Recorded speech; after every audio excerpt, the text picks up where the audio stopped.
Hello there viewers, I'm the Knight of Arcane, and today we're going to look at a fun idea I came up with to draw. I took free Pokemon and decided to draw them as stands from JoJo's Bizarre Adventure. I like Pokemon, I've been a fan of the games and series for years, and enjoyed JoJo quite a bit, so I thought this would be a fun prompt. And it was! So let's check out what I came up with, viewers.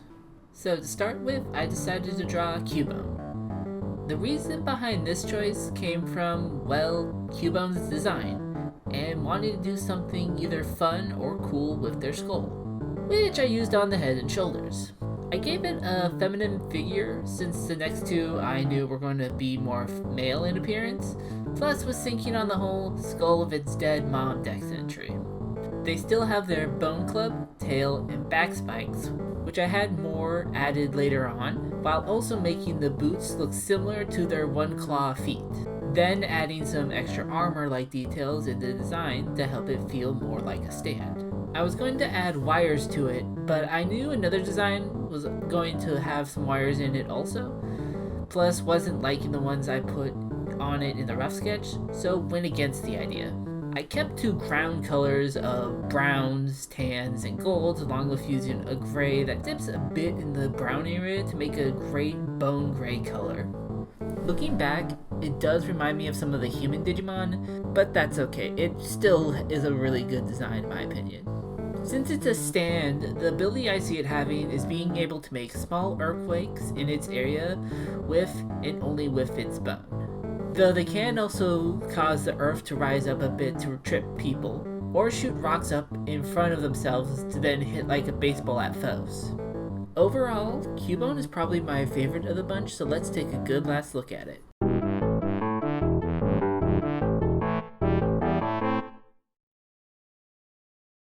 On to Gyarados, which is a pretty strong and popular Pokemon, but should have waited a bit on before doing this. I made the mistake of making the lower half its tail, but also keeping the tail flat and more snake-like and less like Gyarados' actual tail. However, making the fins into the shoulder armor I think was a really good design choice, plus I really love how the head came out for it. The entire head shape, the side fins, and the head crest looks great, and I think I did a good job turning it into a normal, more human-like head.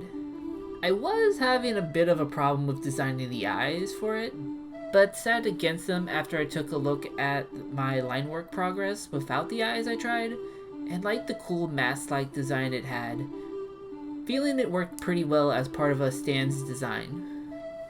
Its ability is powerful water beams from its arms and a powerful hyper beam like blast from the mouth, which all three can be done at once, but it's not accurate. Plus drains the user and the stand of their energy for a moment. And for the colors, I stuck with blues and tans of the original, with a sea green here and there along with some red to contrast well with the blues, and I think it worked really well. Now then, let's take a look at the finished Gyarados as a stand.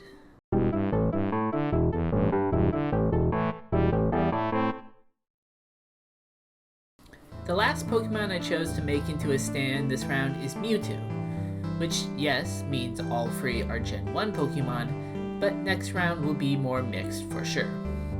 Anyways, Mewtwo felt like a good choice due to being a popular legendary, plus being the last challenge in the original games.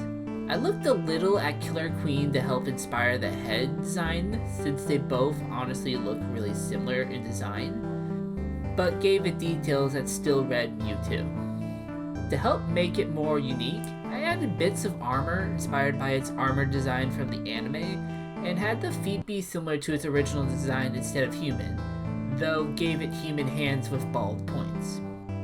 A bunch of wires were also added. I stuck with purples and pinks for the colors, and overall love this design too. It's a bit hard to pick between Mewtwo and Cubone as my favorite in this, but think we'll give it to Cubone. The stand ability I have in mind is strong psychic energy and psychic manipulation, where it's almost seemingly able to teleport and make psychic balls of energy. And with that, let's look at our Mewtwo stand.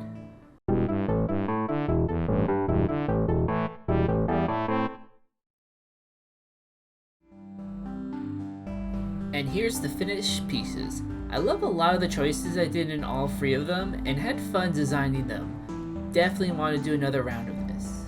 What do you guys think? Do you want to see more Pokemon as stands? If so, let me know in the comments which Pokemon you think I should turn into stands next, along with other suggestions on what to do with both Pokemon and JoJo, with turning things into JoJo stands, or other series you think I should draw. If you liked what you saw, leave a like and subscribe for more videos like this in the future. And check out my other socials for updates and other projects and art I do. If you'd like to support this series and my other projects, head over to my Patreon and become a patron today to get access to polls, early access to content, and other rewards. Anyways, thank you for watching, and I'll see you next time. Later!